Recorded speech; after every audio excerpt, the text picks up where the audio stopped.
Jadi kita jangan menggunakan persepsi yang salah, saya bilang gitu loh. Kalau kamu merasa Ganjar akan kalah, tidak bisa satu putaran, kamu harus keluar dong untuk all out berjuang buat dia. Lalu mereka bilang, kalau gitu kamu mau makan apa? Saya takut-takutin, ini saya nggak usah sebut namanya lah yang udah keluar DPD Perjuangan. Telepon saya, kamu masih ingat loh, jasanya loh, napi dijadikan komut. Saya bilang, saya jadikan napi, siapa? Dia juga yang jadikan saya napi toh. Ahok bongkar sosok berkuasa yang menjebloskannya ke penjara, mantan kader PDIP pengkhianat. Halo, kembali lagi dengan saya Endra Caniago di channel Redaksi Jurnal. Nah, jadi katanya kalau Ahok terus dibiarkan jadi gubernur bisa mengganggu terpilihnya Pak Jokowi. Oh, di second term, Ya, periode second kedua. term. Jadi akhirnya harus diputuskan Ahok harus ditahan. Itu masuk, saya coba lihat, wah lagi di Papua. Saya juga kaget, nggak tahu nih. Masuk. Makanya saya mau sampaikan pada malam ini, pilihan kita tidak salah sama sekali. Ini mesti digaungkan, sampaikan sama orang. Jangan ditipu pakai partai PSI mengempeskan PDI Perjuangan. Jangan mau ditipu karena nggak bisa 2 putaran, maka akan menghabiskan uang. Orang korupsi lebih besar daripada biaya 2 putaran 26 triliun. Jadi jangan mau ditipu seolah-olah semua orang mau pindah ke 02 dan mau pindah ke 03. Nah, saya disampaikan, ini bisa kalah loh kamu. Nah, umumnya orang mau pilih yang menang kan. Saya bilang, kamu harus bisa baca zaman bilang sama saya. Jadi kalau kira-kira yang kalah, yang menang 02 Pak Jokowi, kamu harusnya milih mereka. Kamu bisa jadi dirut terus jadi menteri. Saya tawarkan jadi dirut Pertamina. Basuki Cahayapurnama alias Ahok kembali membuka luka lama, yaitu ketika dirinya menjadi napi atas kasus penistaan agama. Sebagaimana diketahui, Ahok tersandung kasus penistaan agama pada tahun 2017. Ia harus berurusan dengan hukum atas perkataannya mengenai surat Al-Maidah 51 saat berkunjung ke Pulau Pramuka, Kepulauan Seribu. Ahok dinyatakan bersalah dan dijatuhi hukuman pidana penjara selama 2 tahun. Setelah 7 tahun berlalu, mantan gubernur DKI Jakarta ini belak-belakan mengenai sosok dalang di balik pemenjaraan dirinya. Fakta ini diungkap Ahok saat menjadi pembicara di Eropa Bersatu, Festival 3 Jari yang berlangsung di Jerman pada 3 Februari 2024 lalu. Menurutnya, ada satu orang yang cukup berkuasa yang membuatnya bergelar napi. Dalam video tersebut, memang Ahok tidak menyebutkan tentang sosok berkuasa tersebut. Namun netizen yakin bahwa dia adalah sosok berkuasa karena mampu mengangkatnya jadi komut Pertamina.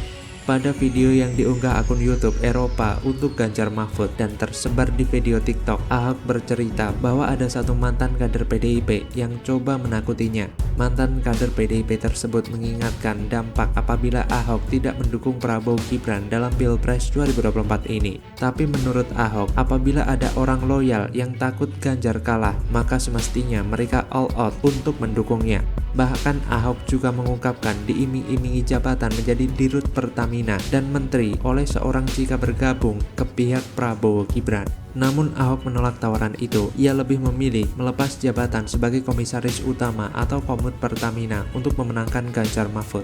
Ada alasan mengapa Ahok baru sekarang mundur dan berjuang demi kemenangan Ganjar Mahfud. Ini karena Ahok melihat paslon 03 akan kalah. Lewat pengakuan Ahok pula kita mengerti bahwa permintaan untuk terlibat dalam kampanye Ganjar Mahfud justru datang dari Ahok sendiri, bukan semata-mata karena penugasan dari Ibu Megawati. Meski akhirnya Ketum PD Perjuangan itu memuluskan permintaan Ahok karena mungkin tak kuasa menolak sosok yang datang kepadanya dengan begitu membara ingin terlibat dan membantu memenangkan Ganjar Mahfud. Kita pun tahu bagaimana kualitas seorang Ahok, juga keinginan kuatnya yang tanpa rasa takut siap berjuang demi paslon 03 yang diyakininya paling berpengalaman, paling siap, dan paling tepat memimpin Indonesia selama 5 tahun ke depan. Maka dari itu, jangan sampai Ganjar Mahfud diahokkan. Ganjar Mahfud taat kepada Tuhan, patuh kepada hukum, dan setia kepada rakyat. Hukum tentu akan ditegakkan pada siapapun dan bukan dipakai untuk kepentingan pribadi atau kelompok. Rekam jejak Prof. Mahfud sudah membuktikan hal ini. Rekam jejak Ganjar Pranowo sudah membuktikan hal yang sama. Sudah waktunya negara ini dipimpin oleh 03. Jangan sampai nanti kalau penculik dan pelanggar etika menang, Ahok harus dikurung lagi. Pengakuan Ahok semakin membuka fakta bahwa raja mau main aman.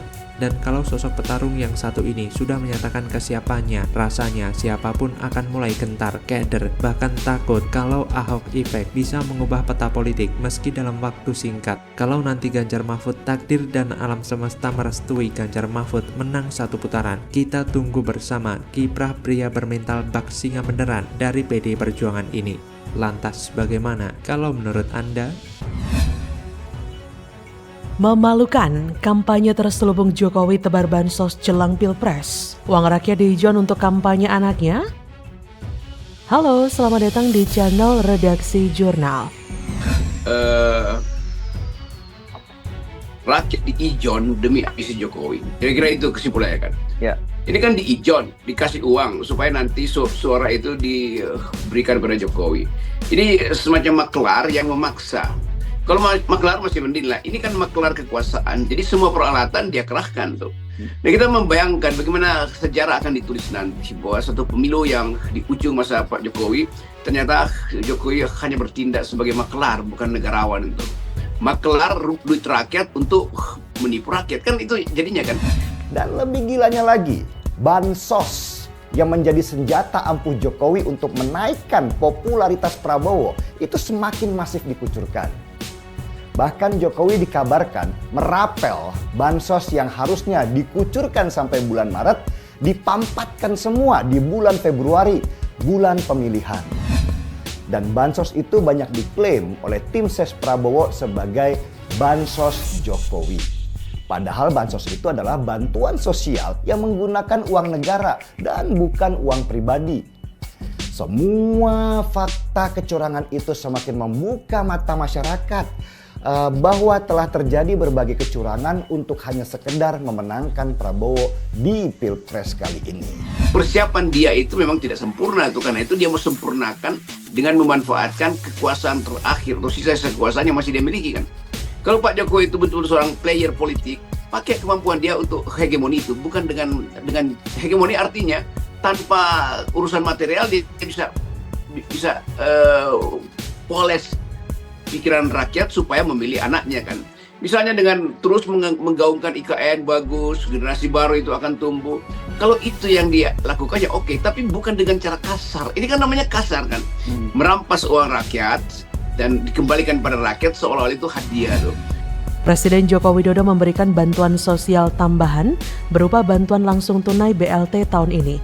Anggarannya sebesar 11,2 triliun untuk 18,8 juta keluarga penerima manfaat atau KPM, sebesar Rp200.000 per bulan per KPM untuk periode Januari, Februari, Maret. Namun, nantinya pencairannya dirapel pada Februari sehingga masyarakat akan menerima Rp600.000 sekaligus.